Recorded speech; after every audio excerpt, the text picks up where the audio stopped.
Movie के starting में अनीता नेड्डी नाम की एक लड़की को दिखाया जाता है जो पागल खाने में होती है। वह वहाँ के एक नर्स पर हमला करती है, जिसकी वजह से उसे पागल खाने की एक कोठरी में बंद कर दिया जाता है। फिर कहानी को फ्लैशबैक में दिखाया जाता है, जहाँ पर अनीता अपनी बेस्ट फ्रेंड जेनिफर के साथ रहती है, जो कॉलेज के हर एक फंक्शन में भाग लेती है। वहीं पर अनीता, जो कि काफी सुस्त लड़की है, वह जेनिफर को अपने बॉयफ्रेंड से भी ज्यादा पसंद करती है। शाम को अनीता का बॉयफ्रेंड उसे अपने साथ घर चलने के लिए कहता है, लेकिन अनीता जेनिफर के साथ पार्टी में चली जाती है। वहाँ पर जाने के बाद जेनिफर की मुलाकात स्टेज पर परफॉर्म कर रहे एक लड़के से होती है और वह उसे बहुत पसंद करने लगती है। कुछ ही देर में इन दोनों की काफी अच्छी बॉन्डिंग हो जाती है और उस लड़के के साथ यह लोग टाइम स्पेंड करने लगते हैं। कुछ देर बाद वहाँ पर आग लग जाती है और चारों तरफ अफरा तफरी का माहौल हो जाता है। जेनिफर और अनीता किसी तरह पब से बाहर आते हैं। कुछ देर बाद उन्हें निकोलाई भी मिल जाता है। वह जेनिफर को अपने साथ चलने के लिए कहता है। अनीता जेनिफर को मना करती है,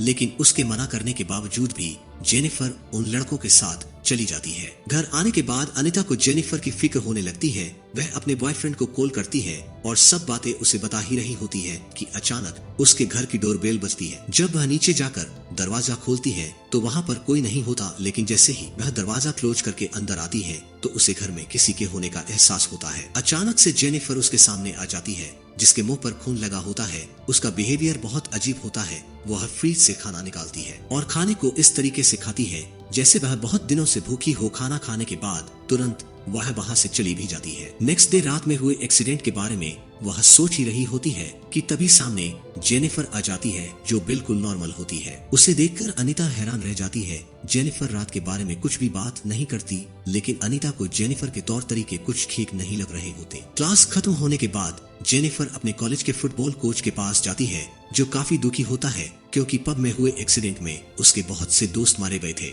जेनिफर उसे दिलासा देते हुए जंगल की तरफ लेकर चली जाती है। जंगल में काफी अंदर जाने के बाद जेनिफर फुटबॉल कोच को सीड्यूस करना चालू करती है। वह उसके साथ इंटीमेट होने की तैयारी करने लगती है और कुछ ही समय बाद जेनिफर अजीब सी क्रिएचर में बदल जाती है और फुटबॉल कोच को मार डालती है। कुछ दिन बीतने के बाद जब जेनिफर और अनीता क्लास खत्म करके बाहर जा रहे होते हैं तो एक लड़का जेनिफर को मूवी देखने के लिए इनवाइट करता है, लेकिन जेनिफर कहती है कि मूवी देखने के बजाय हम कहीं मिल सकते हैं और उसे एक कंस्ट्रक्शन एरिया में मिलने के लिए कहती है। रात में जेनिफर उस लड़के से मिलने चली जाती है, वहीं अनीता अपने बॉयफ्रेंड के घर। और फिर जब वह लड़का स्पॉट पर पहुंचता है तो देखता है कि वह जगह काफी डरावनी दिख रही होती है। यह दोनों किस करते हैं और तभी जेनिफर के आंखों का रंग बदलने लगता है और कुछ ही समय बाद वह उसे मार डालती है। इधर अनीता अपने बॉयफ्रेंड के साथ इंटीमेट होते हुए जेनिफर और उस लड़के को इमेजिनेशन करती है। वह अपने बॉयफ्रेंड से कहती है कि जेनिफर जरूर किसी प्रॉब्लम में है और उसके घर से भाग जाती है। जब वह कार ड्राइविंग कर रही होती है कि तभी अचानक उसके सामने जेनिफर आ जाती है, जिसे देखकर अनीता बहुत डर जाती है और अपने घर की तरफ भागती है। घर जाने पर उसे पता चलता है कि जेनिफर अपने बेड पर होती है। अनीता को कुछ भी समझ में नहीं आता कि उसके साथ क्या हो रहा है। तब जेनिफर अनीता को बताती है कि जब वह निकोलाई और उसके फ्रेंडों के साथ गई थी तो उसके साथ क्या हुआ था। वह कहती है कि निकोलाई उसे एक झरने के पास लेकर गया था, जहाँ पर उसने मुझसे पूछा कि क्या तुम वर्जन हो, तो मैंने कहा नहीं, और फिर उन्होंने मुझे जान से मार दिया था। दरअसल निकोलाई एक शैतान का पुजारी है और वह यह सब इसलिए करता है ताकि उसे अपने म्यूजिक करियर में बूस्ट मिल सके, लेकिन जेनिफर वर्जन होती है इसलिए बच जाती है और अब उससे शैतान की शक्तियाँ मिल चुकी होती है, इसलिए वह ऐसा करती है। वह उसे अपना हाथ काट कर भी दिखाती है, लेकिन उसका जख्म तुरंत ही भर जाता है। वह कहती है कि तुम मेरी सबसे अच्छी फ्रेंड हो, इसलिए मैं तुम्हें कभी कुछ नहीं करूंगी। यह सब सुनने के बाद अनीता जेनिफर को वहाँ से जाने के लिए कहती है और जेनिफर वहाँ से चली जाती है। अनीता जेनिफर की मदद करना चाहती है, इसलिए वह रिसर्च करती है और उसे पता चलता है कि अगर ऐसे किसी इंसान को शैतान से मुक्ति दिलानी है तो उसके दिल पर चाकू मारना होगा। अब अनीता सीधा अपने बॉयफ्रेंड के पास जाती है और उसे यह सब बातें बताती है, लेकिन उसका बॉयफ्रेंड उस पर भरोसा नहीं करता। अनीता कहती है कि जल्दी हमारे कॉलेज में फंक्शन होने वाला है और मुझे लगता है वहाँ पर जेनिफर किसी को मार सकती है, लेकिन उसका बॉयफ्रेंड उससे किसी डॉक्टर को दिखाने के लिए कहता है और जल्द ही कॉलेज का फंक्शन आ जाता है, जहाँ पर कॉलेज के सभी स्टूडेंट इकट्ठा होते हैं, लेकिन जेनिफर और उसका बॉयफ्रेंड दिखाई नहीं देते।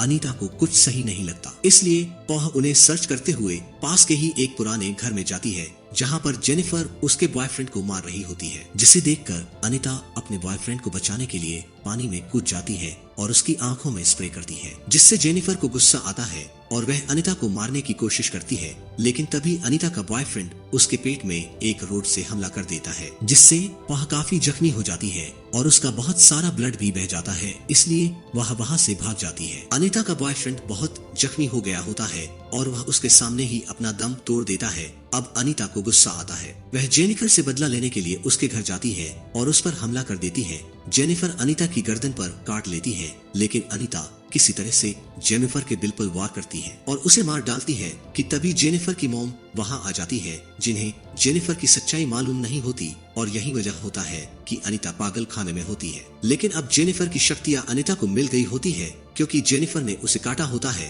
अनीता अब निकोलाई और उसके ग्रुप से बदला लेने के लिए वहां से भाग जाती है। एक रूम में जब निकोलाई और उसके फ्रेंड्स साथ में मस्ती कर रहे होते हैं और अगले पल हमें दिखाया जाता है कि उन्हें किसी ने मार डाला है। सीसीटीवी फुटेज में अनीता को दिखाया जाता है और यहीं पर कहानी का एंड हो जाता है। अगर वीडियो पसंद आया हो तो लाइक कर देना और अपने चैनल को सब्सक्राइब भी कर लेना।